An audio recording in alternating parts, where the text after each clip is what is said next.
avec Samuel Labrec et Louise Petitgrou. Bonjour tout le monde, bienvenue à l'heure juste, l'émission de la REC sur les ondes de CKIA FM. Bonjour Louise, ça va bien? Oui, ça va bien. Oui, donc on va commencer l'émission très rapidement, déjà avec un invité spécial. On a la chance d'avoir avec nous le comédien François Grisé qui va nous parler d'un projet qui s'appelle 1 et 1 font 1000. Donc, Monsieur Grisé, bonjour. Bonjour Samuel. Ça va bien? Ça va très très bien. Et vous? Oui, merci beaucoup. Donc, c'est vraiment un plaisir. Bonjour Louise. Louise, elle a de la misère avec avec ses écouteurs, je pense. Okay, voilà, parfait. Ça va bien. Bonjour, monsieur. Bonjour. Bonjour Louise. Bonjour. Donc, 1 et 1 font 1000. Pour moi, ça a été une découverte cette année, mais ça fait un petit bout que ça existe. Est-ce que vous pourriez nous dire depuis quand ça existe et qu'est-ce que ça fait exactement? Ben, je vais y aller par la célébration qui va être dans notre calendrier bientôt. 1 et 1 font 1000 va célébrer son 10e anniversaire au printemps, début de l'été 2022. Ah. Donc, ça fait 10 ans qu'on est là. Au départ, on était une compagnie de création multidisciplinaire qui créait des œuvres là, dans l'espace public. La mission étant de se poser des questions qu'on ose peu poser dans l'espace public à travers des œuvres. Puis là, dernièrement, avec le cycle Vivre vieux, ben, on a un peu dépassé notre mandat de création artistique pour aller plus loin dans notre démarche artistique, sortir les questions des théâtres et des activités culturelles qu'on créait pour créer un forum qui s'appelle le Forum Habitat. OK, génial. Puis qu'est-ce qui a motivé la création de ça? Ben, mes parents sont déménagés dans une résidence privée pour aînés en 2012, après un processus de 2 ans là, de questionnement, tergiversation, visite de résidence, oui, je veux y aller, non, je veux pas y aller. Et finalement, ça s'est fait en 2012 suite à une maladie de ma mère. Et ça a été un véritable choc pour mes parents ainsi que pour moi. Mes parents se sont très, très mal adaptés. Et je me suis dit que pour mieux comprendre la réalité que vivaient mes parents, ben, la meilleure chose que je pouvais faire, ou en tout cas la chose la plus sensible dans mon esprit et dans mon esprit artistique, c'était de vivre une immersion dans une résidence de personnes âgées pour comprendre leur réalité. Donc, longue histoire très courte, je me suis retrouvé au Jardin du patrimoine de Val-d'Or où j'ai vécu 2 fois 1 mois dans la résidence avec les résidents, comme si j'étais moi-même un résident. Et c'est ça qui a été le point de départ de tout le cycle Vivre vieux. Comment on vous a accueilli en tant que résident d'un très jeune âge? Je dirais en général très bien, mais avec quand même un peu de méfiance, dans le sens que les gens se disaient, mais qu'est-ce que j'avais 43 ans à l'époque, puis les gens se disaient, mais qu'est-ce qu'il vient faire ici? Pourquoi il est là? Il y avait quand même un petit peu de doute sur mes intentions, parce que c'est quand même étrange comme décision, et c'est quand même étrange d'avoir un homme de 43 ans qui décide de venir vivre dans une résidence, surtout si loin de chez lui. Donc, je dirais qu'en général, comme j'ai dit, les gens, au final, m'ont très, très bien accueilli. Ils m'ont partagé leur réalité. Ils m'ont parlé de ce qu'ils vivaient. Mais ça a quand même pris une période d'adaptation de part et d'autre de 2 semaines, je dirais, pour qu'ils croient que mon intention réelle, c'était pas de faire une enquête et de savoir ce qui marchait pas dans leur maison, mais plutôt de vraiment savoir comment eux vivaient cette réalité-là. Est-ce que ces 2 séjours-là que vous avez faits, est-ce que sûrement ça a changé votre perception de ce milieu? En quoi ça a changé votre perception? Ben, ça l'a changé dans la mesure où d'abord je le vivais plutôt que de le concevoir, parce que tu sais, d'aller vivre avec mes parents 1h30 par semaine dans leur résidence, peut-être à manger parfois avec eux dans la salle de cafétéria où ils mangeaient à l'époque. C'était très superficiel comme ressenti puis comme compréhension de leur réalité. Donc, ça a changé tout à fait, Louise, ma perception. D'abord, ça a été un choc. Et ensuite, ça a été l'occasion de se dire, ben, il y a certainement quelque chose d'autre qu'on peut inventer, qu'on peut imaginer pour que... Parce que, tu sais, j'ai rien maintenant, j'ai jamais rien eu contre, mais j'ai encore moins rien contre les résidences à l'heure actuelle. Mais ce que je constate, c'est qu'on a l'impression qu'il y a une seule option. Et moi, ce que je veux ouvrir comme possibilité dans la tête des gens, puis dans la perception des gens qui sont peut-être en perte d'autonomie ou qui réfléchissent à casser maison, comme on dit, puis s'en aller dans une résidence, c'est de se dire, ben, est-ce que c'est ça que je veux? Est-ce que j'ai vraiment besoin de ça? Est-ce qu'il y a d'autres options? Est-ce qu'on peut se demander individuellement et collectivement, est-ce qu'il y a d'autres possibilités? Puis est-ce qu'il y en a qu'on peut inventer aussi? Donc, pour répondre brièvement à votre question, Louise, ma perception a changé dans la mesure où je me dis, on n'est pas les mains et les pieds attachés à se dire il faut aller vivre dans une résidence quand on devient vieux. On peut peut-être mieux penser, mieux se préparer, puis peut-être même imaginer d'autres options. Dans votre séjour, dans votre expérience, la question est en deux temps. Est-ce qu'il y a des choses qui vous ont surpris négativement, d'autres positivement? Y a-t-il des choses que vous avez appréciées, que vous attendiez pas, ou des choses qui vous ont vraiment marqué? Là? Ben, la première chose qui m'a marqué, que je raconte tout le temps, c'est que vraiment, pour un homme de 43 ans, c'est d'arriver dans un endroit où il n'y a rien à faire. Oui. Oui. Les gens ont très, très peu de choses à faire. Ces gens, mon Dieu, il se passe à peu près rien, sinon des activités là, de distraction, là, de divertissement, en guillemets, le bingo, la danse, la piscine, des trucs comme ça. Et c'est pour ça que la pièce, parce que j'ai écrit une pièce au bout de cette expérience-là, je l'ai appelée Tout inclus, parce que ma grande surprise, c'était d'avoir l'impression de me retrouver dans un tout inclus, mais à Val-d'Or, puis avec des gens qui vont être dans un tout inclus plus ou moins jusqu'à la fin de leur jour. Fait que ça, c'est pas nécessairement négatif, mais c'était un très, très grand choc. Puis je dirais que le côté qui j'en ai déjà un peu parlé, mais ce qui m'est apparu comme quelque chose de dommageable puis de triste en tout cas, c'est d'avoir l'impression que les gens prenaient cette décision-là un peu à reculons, de se dire on n'a pas bien le choix, on est rendu là, on aurait peut-être ça aimé avoir d'autres options, puis d'autant qu'on était en région, à Val-d'Or, les autres options, il y en a peut-être pas tant que ça non plus. Donc cette espèce d'affaissement, d'espèce de... C'est ça, de décider à reculons. Ça, je trouvais ça quand même un petit peu triste. Puis aussi, je crois que les gens ont tellement peu de gens à qui ils peuvent parler de ce qu'ils vivent. C'est une très grande transition. C'est un très grand moment de vie qui mène à se rendre compte qu'on est vieux puis qu'on va mourir plus ou moins bientôt. Donc, les gens se retrouvent devant des très grandes crises existentielles et des crises de transformation de leur vie sans avoir beaucoup d'oreilles pour en parler, avoir un espace de discussion. Puis dans le côté positif, je dirais, Samuel, c'est la communauté quand même. Il y a plein de gens qui sont vieux, qui n'ont pas les moyens d'aller vivre dans des résidences comme ça, qui se retrouvent tout seuls chez eux, sans personne pour les aider, avec des besoins, puis qui pourraient bénéficier de se faire des repas, puis du ménage, puis d'avoir de la compagnie. Donc, la communauté, ça, c'est vraiment un aspect très, très riche, potentiellement, des résidences qui devraient et qui pourraient, je crois, être plus exploitées. Mais c'est vraiment ce qui fait qu'on va là et c'est vraiment ce qu'on peut en retirer de plus aussi. Là. Il y a quelqu'un qui dit, je crois que c'est un des résidents qui parle dans une des capsules que vous avez fait, là, qui dit on est bien, mais depuis que je suis ici, mes enfants ne viennent pas me voir parce que je suis en sécurité. Ouais. Ça m'a beaucoup frappé parce qu'on parle des gens qui vont un peu à reculons, mais on peut parler des gens aussi qui vont un peu avec la pression de leurs proches, qui craignent pour eux et qui disent, bon là, papa, maman, on va les sentir en sécurité. Mais eux, ce qu'ils constatent, c'est que se sentent en sécurité, mais les enfants viennent moins aussi, là. Mais parce qu'il y a plus ce souci de se dire, est-ce que ma mère est correcte, est-ce que mes parents sont corrects?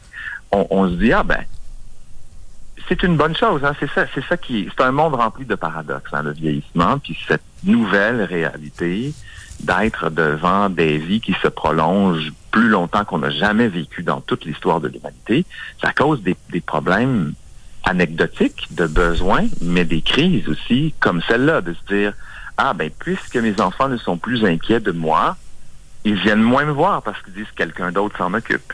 Donc, ça parle aussi de la brisure, d'une rupture, je crois, d'un sens de la responsabilité. Et je dis toujours que je crois qu'on n'est pas responsable envers nos parents, surtout si nos parents n'ont pas été des bonnes personnes pour nous. Mais moi, il y a eu un processus dans l'accompagnement de mes parents, puis dans la création d'un lien plus riche, d'un lien plus vivant entre eux et moi, dans cet accompagnement-là de presque 10 ans maintenant.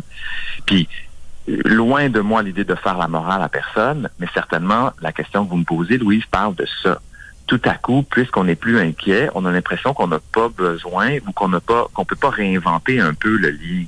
Si le lien est basé dans l'inquiétude, mais là, quand il n'y a plus d'inquiétude, on a l'impression qu'on n'a plus à avoir de lien ou on se sent moins responsable d'être dans un lien. Mais il y a peut-être encore là de l'imagination à y avoir dans mais comment j'entre en lien avec mes parents qui sont vieillissants? Donc, encore là, comme je dis, c'est très important qu'on entende ce que je dis, pas comme un doigt pointé, mais comme une question très vivante pour moi de se dire, il y a des réflexions à y avoir, puis il y a de l'imagination à y avoir, parce que c'est la première fois dans l'histoire de l'humanité qu'on se retrouve à vivre jusqu'à 86, 81 ans au Québec, femmes et hommes. Donc, moi, c'est sûr que je trouve ça lourd parfois, ce sujet-là, mais je trouve beaucoup de lumière, puis je trouve beaucoup de mouvement, d'action dans le fait de se dire, on n'est pas obligé d'attendre que toutes les solutions viennent de l'extérieur. Ben, moi, c'est ça, j'avais une question par rapport à ça, parce que ça fait quelques années que je travaille dans le dossier des aînés, puis d'un point de vue des communications, puis on dit souvent dans le milieu que parler des aînés, c'est pas sexy, que parler du vieillissement de la population, ça vend pas. Quand il arrive des drames, on en parle pendant 24 heures, et après ça, on oublie. Dans votre création artistique, dans votre processus de création artistique, la réception des gens par rapport à ce que vous avez créé ou ce que vous proposez, ça ressemble à quoi? Ben, souvent, le mot confrontant revient. Okay. C'est quand même un sujet confrontant. Mais il y a aussi ce qui me fait du bien et me réchauffe le cœur un peu d'entendre. J'ai entendu beaucoup, c'est confrontant, c'est pas évident de constater qu'il y a tant, on pense qu'il y a des problèmes, mais en fait, il y en a encore plus qui s'en viennent dans les 10, puis les 20, puis les 30 prochaines années. Mais les gens me disent, tu vois, ce que tu fais, ce que tu nous proposes avec ton équipe, parce que tous ces projets-là ne pourraient pas voir le jour avec une seule personne, qui est moi. Donc, avec mon équipe, on a créé des occasions par le théâtre, par des trucs dans l'espace public, des œuvres dans l'espace public, où les gens nous disent, finalement, on en a parlé. J'en ai parlé à mes parents, j'en ai parlé entre amis. On s'est dit, c'est vrai qu'on parle pas de ça, qu'il y a un tabou, qu'il y a un objet de déni autour de cette de ce sujet si peu sexy. Moi aussi, je l'ai entendu souvent, cette expression-là. Mais la réception est quand même positive dans la mesure où les gens se disent, c'est peut-être confrontant, c'est peut-être compliqué, mais quand on en parle, puis qu'on peut commencer à prendre action, puis on peut commencer à retrouver un pouvoir d'agir devant ça, une agentivité, pour employer un mot un peu plus savant, là, mais on sent qu'on peut faire quelque chose. En fait, on sent qu'on n'est plus tout seul. C'est comme tous les tabous de société. Là. C'est quand on finit par en parler, qu'on réalise qu'on est confronté à la même chose, puis qu'on peut parvenir à régler le tabou. Oui, puis en parler, c'est une première action, mais nous, c'est ça aussi mon intention avec mon équipe, encore une fois, dans la création du Forum Habitat, puis des structures qu'on veut mettre en place pour créer des solutions concrètes, puis des prototypes qui pourraient être reproduisibles dans plein de régions du Québec autour de questions puis de besoins et d'aspirations des aînés, c'est de se dire, on n'a pas à attendre. On peut faire quelque chose à un niveau peut-être plus petit, plus communautaire, avec une dizaine, une quinzaine de personnes qui se mettent ensemble dans des occupations puis des expériences de vie différentes pour dire, il y a des choses qu'on peut mettre en place pour répondre à certains besoins et il y a un plaisir à créer nos solutions aussi. Ça redonne un peu de vitalité puis d'espoir de se dire, peut-être qu'à un niveau plus petit, on peut agir sur nos voisinages, nos communautés, nos villes, puis ultimement, peut-être créer un changement systémique en se disant que c'est ça, une solution pour régler les gros problèmes des systèmes de santé, puis des systèmes de retraite, puis de tous les systèmes qui concernent le vieillissement, c'est de commencer par des plus petites actions, mais qui font un impact réel et très rapidement, en fait. Il y a un grand enjeu, on en parle souvent ici, pour les services à domicile, parce que pour que les gens puissent rester dans leur milieu, ça prend des services à domicile. Et les services à domicile, c'est quelque chose de difficile à avoir. Là, quand on s'occupe des gens âgés autour de nous, on voit comment ils ont des besoins simples, comme avoir des gens pour les aider à s'occuper de leur terrain. Bon, c'est pas toujours des grosses maladies à suivre, mais beaucoup de petits services. Et dans des petites communautés, ces choses-là s'organisent parfois mieux. On a vu en France des reportages sur des petites villes, villages, où, par exemple, le boulanger va porter le pain, ou le facteur fait attention pour voir si les gens sont là. Il y a toute une communauté qui s'organise et qui intègre les gens âgés. Les gens âgés s'intègrent aussi à la communauté. C'est un donnant-donnant. Là, fait que ça, je trouve que c'est sûr que c'est des modèles. Et puis, il y a des gens qui réfléchissent à des modèles. Il y a des coopératives d'habitation qui se mettent en place, des gens qui achètent des 6-7 logements, puis ça s'organise entre eux, puis tout ça. Mais ça demande beaucoup c'est un des buts. C'est un des buts premiers du forum Habitat, de l'événement, du mouvement Habitat qu'on veut mettre de l'avant, c'est de se dire, qu'est-ce qui existe déjà? Avant d'essayer de trouver d'autres solutions, est-ce qu'il n'y a pas des modèles inspirants? Qu'est-ce qui existe déjà?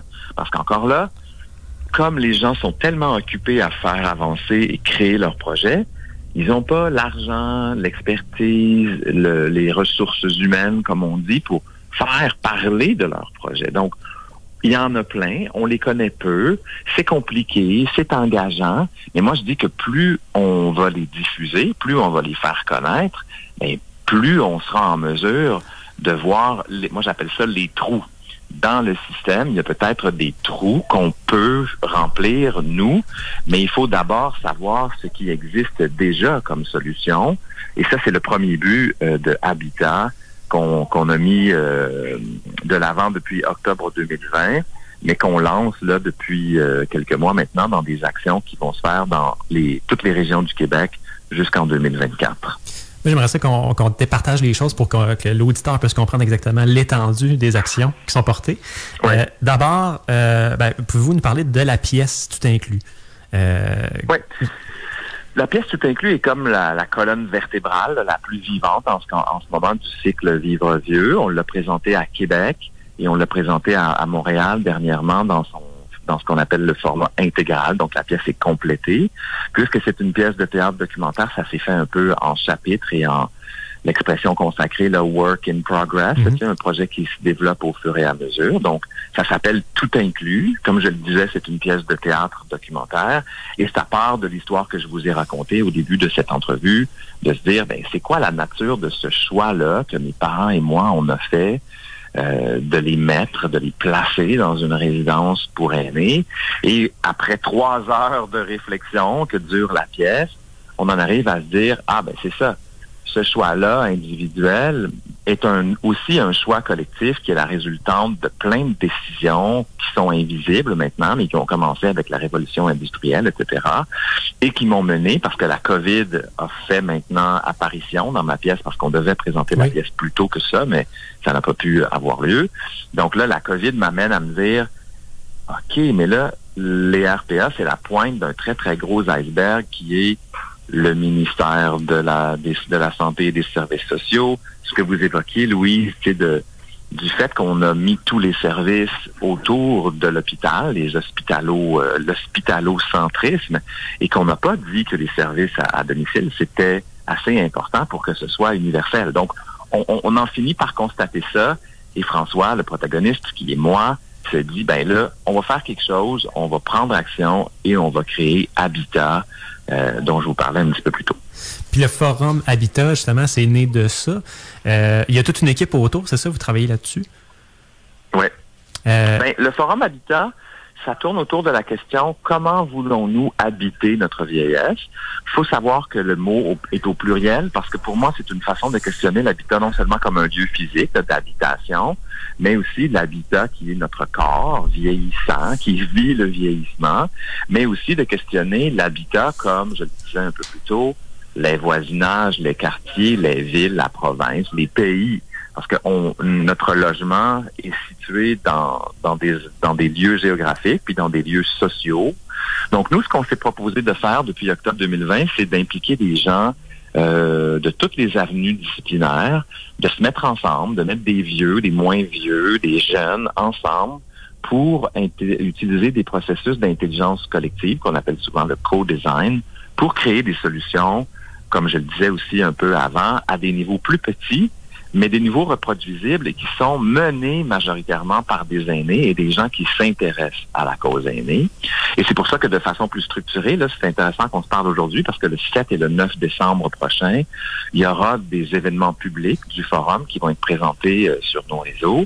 Et là, on va présenter exactement comment on va créer ce qu'on appelle les interforums pour commencer dans 5 régions du Québec autour d'une question précise qui vont être menées par des intervenants du milieu de chacune des régions pour créer des solutions concrètes, mettons, à la question comment est-ce qu'on peut rester chez soi plus longtemps. Hein, Louise, vous évoquiez, souvent ce sont des besoins anecdotiques ou en tout cas qui semblent anecdotiques, mais qui peuvent faire en sorte que quelqu'un reste chez eux peut-être 2, 3, 4, 5, 6, 7 ans de plus. parce que tout à coup, il y a quelqu'un qui déneige son entrée, qui lui amène un peu de nourriture, qui vient faire son ménage. Donc, nous, avec les activités de Habitat, on commence dès février. On a commencé depuis quelques mois maintenant, mais dès février prochain, on entre dans le processus de création de 5 interforums qui vont se déployer dans 5 régions du Québec de février au mois de mai 2022. Et en mai 2022, à Québec, on va faire un premier forum qui va rassembler toutes ces personnes-là, qui vont mettre ensemble leurs questions, qui vont mettre ensemble leurs expertises et leurs solutions. Mais ça va se continuer jusqu'en 2024. Et là, on va grandir, on va inclure 5 autres régions. Et finalement, dans 2 ans, on aura inclus, on l'espère, les 17 régions administratives du Québec. Là, c'est vraiment cool parce qu'on vient jumeler l'art et la science, là, en quelque sorte. Là. Ça me fascine. Exactement.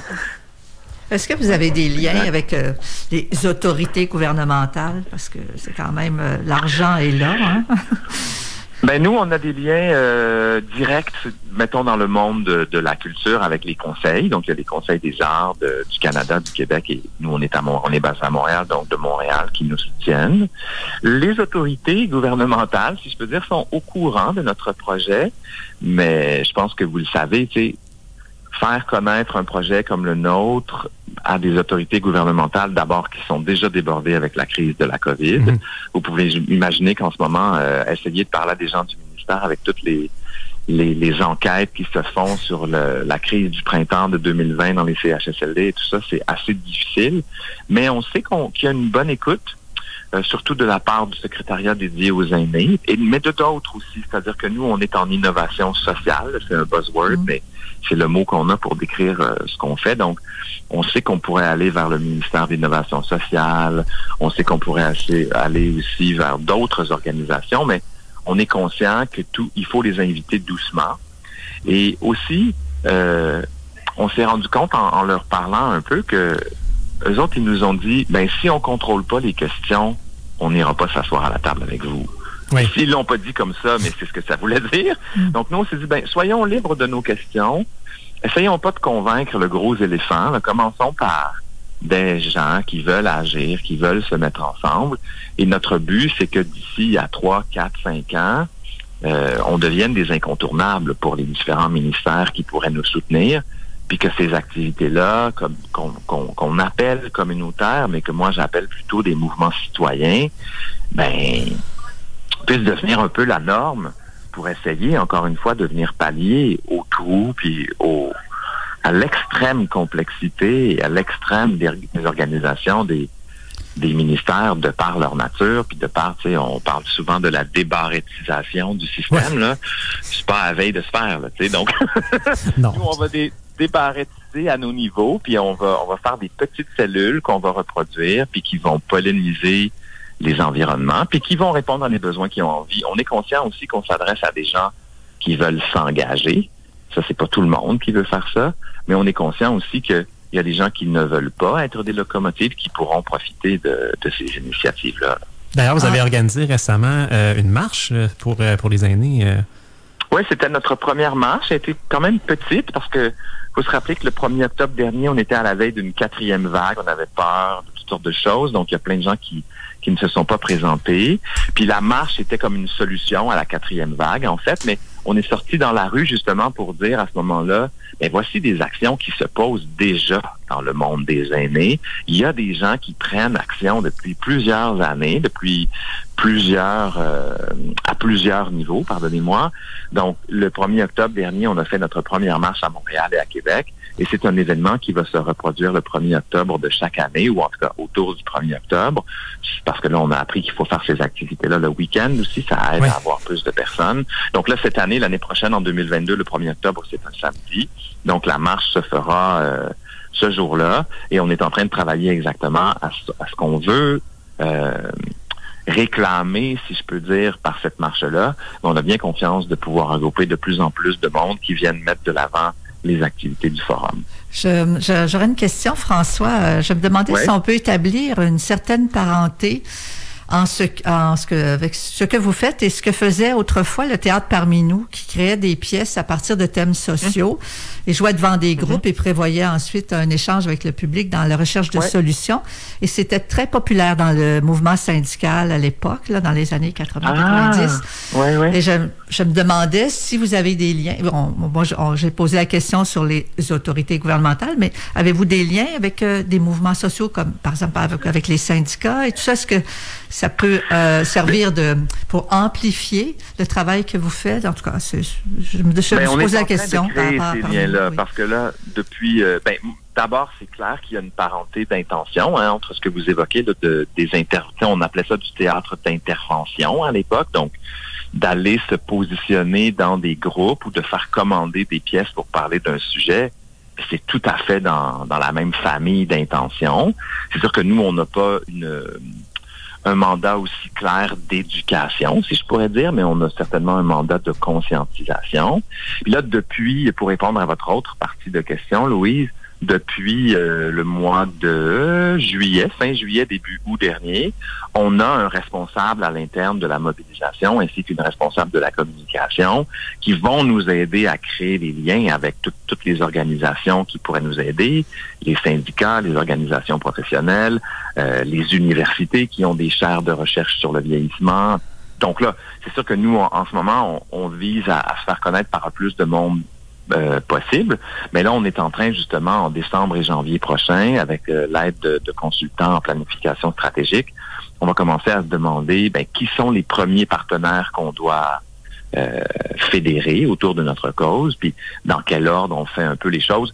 Mais on s'est rendu compte, l'attention que vous nous portez ce matin et la tribune que vous me donnez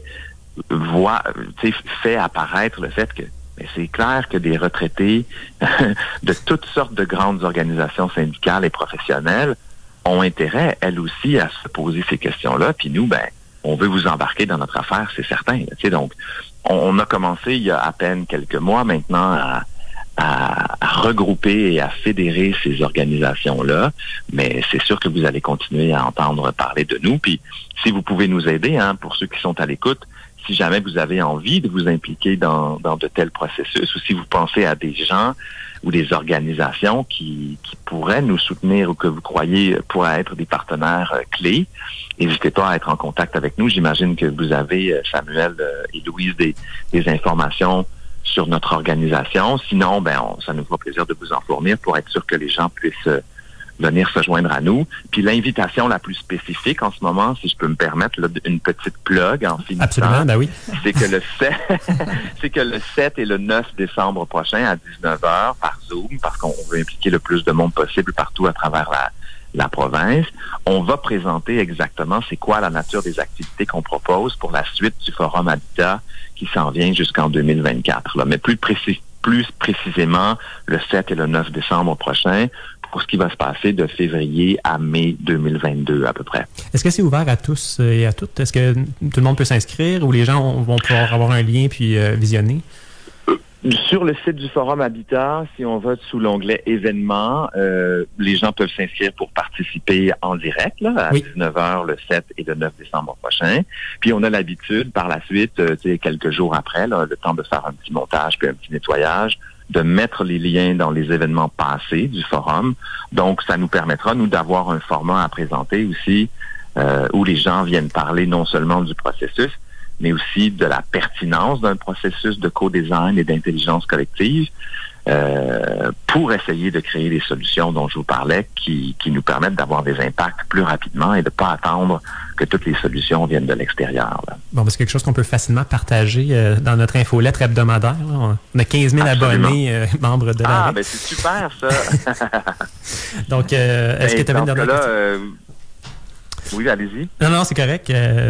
On pourrait conclure. Est-ce que c'est après le 7 et le 9, à quoi on peut s'attendre? Est-ce qu'il y a d'autres grands événements à venir ou vous continuez à travailler sur des collaborations? En ce moment, le 7 et le 9 marquent le point de départ, une présentation plus officielle des procédés qu'on va utiliser, puis de nos intentions, puis aussi pour avoir des gens qui nous disent en quoi c'est pertinent et en quoi ça change vraiment les choses. Puis ensuite, les activités, nous, tu sais, comme on le sait, là, autour de la période des fêtes, il y a quand même un peu moins d'activités, mais nous, ce sera un moment qu'on appelle à l'interne le moment de jachère, d'une certaine façon, pour nous assurer que le déroulement des activités jusqu'en octobre 2022 est clair. Puis plus spécifiquement, il y aura vraiment une campagne importante pour trouver les gens qui seront les piliers, puis les gens qui vont former les cellules interforum. Et ces activités-là vont se faire de février à mai 2022. Et ce qui est vraiment le fun, c'est que aussi, là, en plus, c'est que là va se mélanger le processus d'innovation sociale, mais va s'ajouter à ça la présentation de Tout inclus en tournée dans 13 villes autour de la grande région de Montréal, en format intégral. Et ça aussi, c'est sur notre site de 1 et 1 Fonds 1000. Si des gens sont intéressés à voir la pièce, ils peuvent avoir toutes les informations sur la pièce, mais aussi sur toutes les villes qu'on va visiter tout le mois de mars 2022. Génial. Ben, c'est un projet vraiment trippant. C'est vraiment à suivre. On va le suivre. Hein? Oui, exactement. Je suis bien content de ça. Puis si vous pouvez être là le 7 et le 9, ça va nous faire plaisir. Puis, tu sais, pour que tu le saches, Samuel, bien sûr, là, si tu as besoin de plus d'informations, tu nous rejoins ou tu parles directement à Théophile qui pourra te fournir toutes les infos. Super. Ben, un gros merci, François, pour ton temps aujourd'hui. Merci, François. Bonne journée à vous deux. Bonne journée. Oui. Bye-bye. Bye. Donc, François Grisé de 1 et 1 Fonds 1000, un super beau projet, franchement, que c'est ça, j'ai appris cette année. Puis, on a commencé à collaborer, l'AREC et l'organisme, pour savoir qu'est-ce qu'on peut apporter.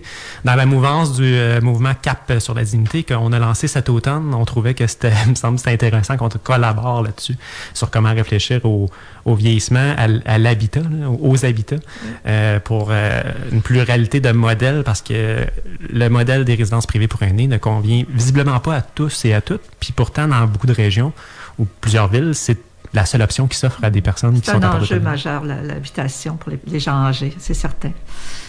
Donc là, je vous inviterai à une courte pause, puis on passerait à la suite avec Ginette Plamondon, notre collègue à l'AREC, qui va justement venir nous parler cette fois-ci des CHSLD, donc une forme d'habitat qui est un peu le dernier habitat. Donc dans les dernières semaines, il s'est passé des choses assez étonnantes là, d'un point de vue des enquêtes sur ce qui s'est passé dans les CHSLD, la fameuse hécatombe dans les CHSLD. Donc on va voir avec Ginette là, où on en est là-dedans. Donc ça sera pas bien là.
Alors, on est de retour à l'heure juste, l'émission de l'AREC sur les ondes de CKIA FM. Et on a avec nous au téléphone Ginette Plamondon. Ginette, ça va bien? Allô, oui, ça va très, très bien, merci. Bonjour Ginette, bonjour. Ben oui, bonjour merci. Louis. Bon, les CHSLD, ça va pas bien, là. Ben, en fait, le malheur, c'est que à mon avis, ça fait longtemps que ça va pas très bien de ce côté-là et on en a eu une triste et très malheureuse illustration là, lors de la première vague de la pandémie, au début de 2020. Et là, la semaine dernière, il y a eu le rapport du protecteur du citoyen, qui est une protectrice du citoyen, oui, qui est venue confirmer finalement l'ampleur là, de tous les malheurs qui se sont produits en CHSLD là, dans cette première vague-là. Mais pour répondre à ta question, c'est vrai que ça va pas bien. Oui, non, mais exactement. Ben, j'essaie de suivre ça. Peut-être que ça va mieux un petit peu maintenant là, par rapport à il y a un an. Là. J'espère, en tout cas. Ben, du point de vue de la pandémie, j'imagine, mais d'un point de vue organisationnel, je pense qu'on n'a pas réglé grand-chose. Mais j'essaie de... en fait, on a entendu, on sait qu'il y a eu une opération là, de recrutement de personnel massif. Ce que j'ai lu, moi, c'est qu'effectivement, pendant quelques mois, il y a eu une arrivée de personnel et ça a fait une différence, mais il semble qu'en tout cas, les commentaires que j'ai vus dans les journaux, c'est qu'on revient de plus en plus à la situation pré-pandémie au regard du personnel. Oui, c'est ça. J'avais lu effectivement quelqu'un qui avait participé à Je contribue, là, qui était devenu une PAB, puis qui disait... après le départ des gens qui étaient à Je contribue, ils sont revenus à l'état normal, c'est-à-dire que ça va pas bien. Puis que la bonne nouvelle là-dedans, c'est qu'on se rend compte que ça prend pas tant de nouvelles personnes que ça pour assurer des soins adéquats. Mais dès qu'on les retire, ceux-là, les préposés se retrouvent avec la boue dans le toupette et ne peuvent plus offrir les soins comme avant. Donc, tout à fait. Tout à fait. Et d'ailleurs, justement, le rapport de la protectrice du citoyen élabore très largement là, sur la question de la main-d'œuvre. Tout à fait. Là, il y a comme deux choses qui se font en même temps. Il y avait deux choses. Il y avait le rapport de la protectrice du citoyen qui a été déposé en même temps qu'en plein milieu de l'enquête de la coroner Kamel. Puis là, ce qui était étonnant, c'est que des résultats du rapport de la protectrice citoyen venaient contredire des témoignages qu'il y avait eu dans la même semaine à l'enquête de Kamel. Donc là, on se retrouve dans une situation où la coroner rappelle des gens à venir témoigner. Je ne sais pas si tu peux nous dire qu'est-ce qui se passe avec ça, Ginette? Oui, effectivement. Écoute, moi, j'ai suivi les travaux là, de l'enquête du coroner, de la coroner, Mme Kamel. Et ce que j'y ai entendu la semaine dernière versus ce que je lis dans le rapport de la protectrice du citoyen, il y a, à plusieurs égards, vraiment, il y a des différences importantes, là, notamment au regard de la préparation des CHSLD. J'ai entendu à l'enquête la coroner, à la fois l'ex-ministre de la Santé, Mme McCann, Mme Rosebush aussi, sous-ministre associée au secrétariat aux aînés, venir dire que dès janvier, le ministère avait demandé aux CIS et aux CIUS de se préparer à la pandémie dans les CHSLD. Or, la protectrice du citoyen, elle, nous dit que les faits, les paroles, c'est une chose, mais que les faits qu'elle a vus, c'est qu'elle n'a pas vu aucune trace là, de cette demande-là de préparation et de préparation non plus. Donc, c'est un peu déstabilisant. Il y a toute l'histoire aussi des rapports d'enquête. Les témoins à la commission de la coroner, la commission d'enquête de la coroner sont venus dire que les rapports au départ étaient faits de manière verbale. Après ça, un autre est venu dire que les rapports étaient écrasés, entre guillemets, au plan informatique. Et puis finalement, la protectrice du citoyen nous dit non, les rapports existent. Le premier ministre l'a reconnu aussi. Bref, ça devient un peu déstabilisant. Ils ont dit que en fait, il y a même eu une enquête de Radio-Canada qui démontrait qu'il y avait finalement des formulaires. Puis ça a ouvert les yeux, si je ne me trompe pas, à la coroner qui voulait obtenir ça. Et là, hier, elle n'a pas reçu grand-chose là, du ministère. Elle a reçu j'ai de la misère à dire sans rire, même si c'est une tragédie. Là. Elle a reçu un formulaire vide d'évaluation. Puis un fichier Excel là, qui dit pas grand-chose finalement. Puis elle disait, et je cite, « Qu'est-ce que je fais avec ça? » Donc, quand je lisais l'actualité, j'avais l'impression de lire une revue de parodie de nouvelles. Donc là, actuellement, est-ce que c'est possible, Ginette, que la coroner appelle des évaluateurs, des personnes qui ont fait les évaluations à venir témoigner? Ben, elle a émis cette hypothèse-là, en tout cas. Demain, elle rencontre à nouveau Mme Nathalie Rosebush, là, la sous-ministre adjointe au secrétariat aux aînés. Elle avait été, Mme Rosebush, la première à venir dire que ces rapports-là n'existaient pas. Donc, demain, Mme Rosebush est de retour devant la coroner et Mme la coroner a émis la possibilité de convoquer directement des inspecteurs. Alors, à mon avis, ça va dépendre de la réponse qu'elle va obtenir demain, là. Mais ça me semble être le genre de femme qui va aller jusqu'au fond. On le souhaite, en tout cas. Mais en même temps, en parallèle de ça, moi, je suis très rassurée au regard de nos institutions de voir que le protecteur du citoyen, lui, est capable d'aller à l'indépendance nécessaire pour aller contredire ces propos-là de manière très documentée et très argumentée.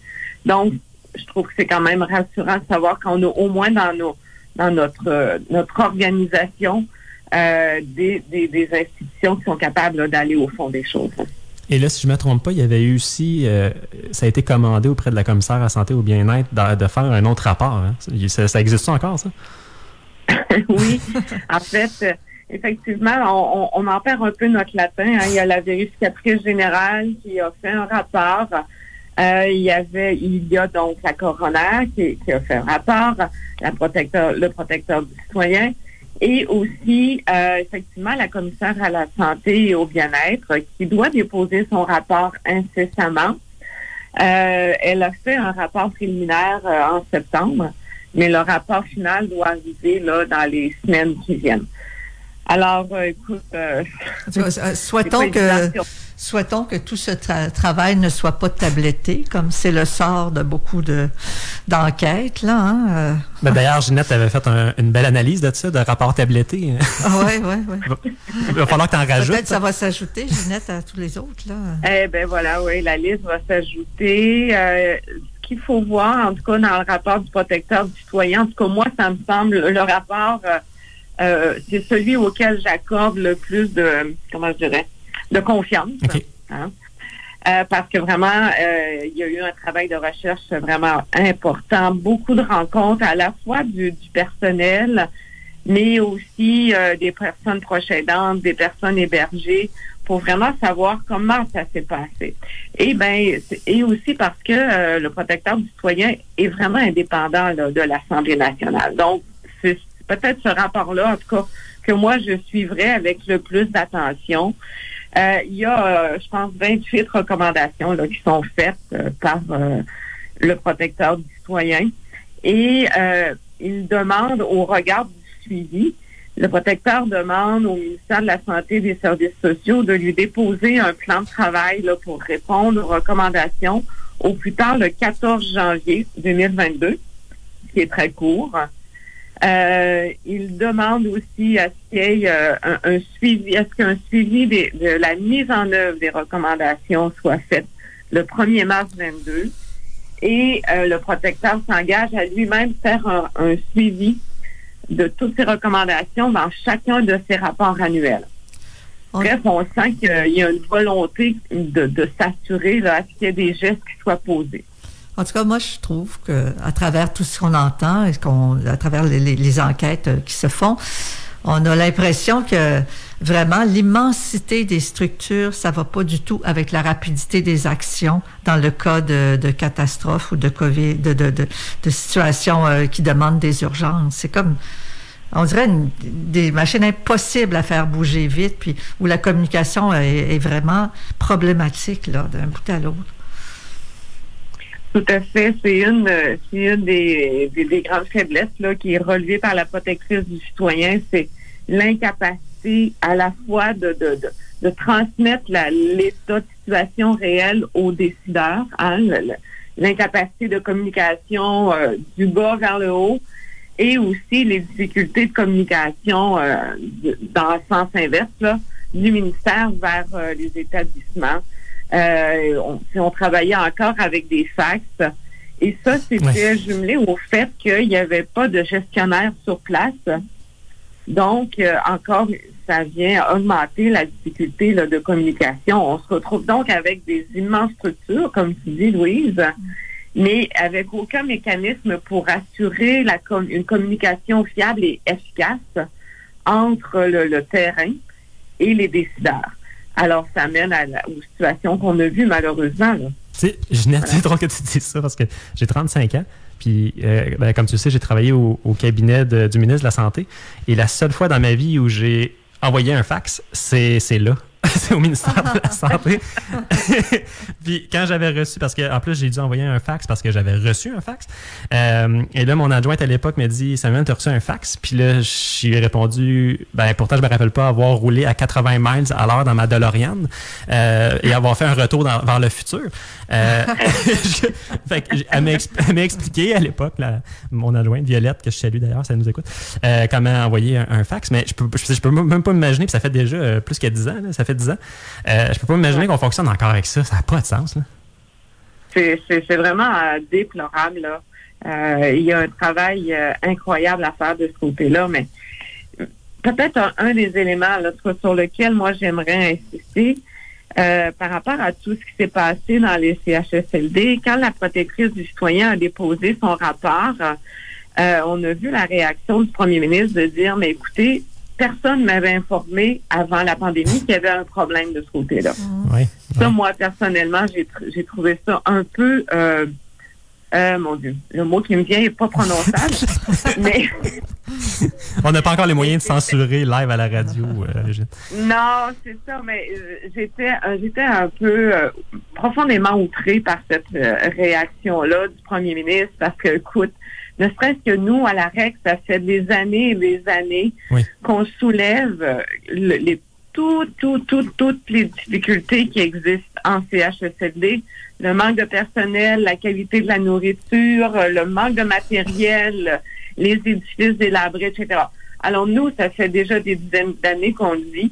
Le protecteur du citoyen, ça faisait des années aussi qu'il soulevait cet enjeu-là, alors que notre premier ministre vient de nous dire que pour lui, il n'y avait aucune difficulté en CHSLD avant la pandémie.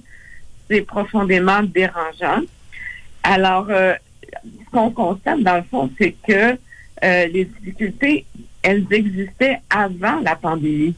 La pandémie les a rendues plus importantes, les a exacerbées, les a rendues plus visibles. Mais les difficultés, les enjeux, ils étaient là avant. Alors, il faut faire attention, là. Puis aussi, le premier ministre nous a dit, mais écoutez, on a réagi du mieux qu'on pouvait, et puis là, on vous fait un peu les gérants d'estrade. Mais je me rappelle, Ginette, juste avant la pandémie, il y avait eu une tournée des CHSLD par la ministre des Aînés. Moi, je me rappelle de ça. Elle avait pas constaté beaucoup de problèmes, d'après ce que je me rappelle. Alors là, il y a aussi un problème. Si on va sur place puis on n'observe rien ou on constate rien, donc on ne peut pas faire des rapports vraiment parlants non plus. Je ne sais pas comment ça s'est passé, cette tournée, mais il venait d'avoir une tournée dans les CHSLD, juste avant ça. Tout à fait, tout à fait. Alors, des fois, on se demande un peu qu'est-ce que regardent les personnes qui font ces tournées-là.